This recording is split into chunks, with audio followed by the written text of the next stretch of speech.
এই নিয়ে যাও আলু মাত্র ৮০ টাকা কেজি আজকের জন্য। শুনেছি বর্ষার সময় জিনিসপত্রের দাম কমে, এখন তো দেখেছি পুরাই গরম। দুদিন হলো পানি ছাড়া, কপালে কিছুই জুটেনি। এই যে মহাজন, এই নিন আপনারা মাল।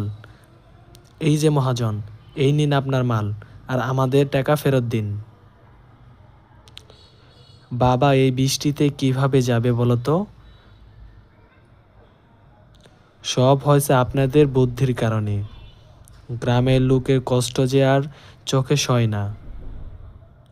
কত কষ্টই না করলে সবাই মিলে। কিভাবে বাঁচবো গো? না, কিছু একটা করতে হবে। এই নাও বাজারে ব্যাগ, আর এই নাও ছাতা। এই নাও বাজারে ব্যাগ, আর এই নাও ছাতা। এখনই গিয়ে বাজার করে নিয়ে এসো তো দেখি। ও মা, তুমি কি পাগল হলে? বাবা এই বৃষ্টিতে কিভাবে যাবে বলো তো?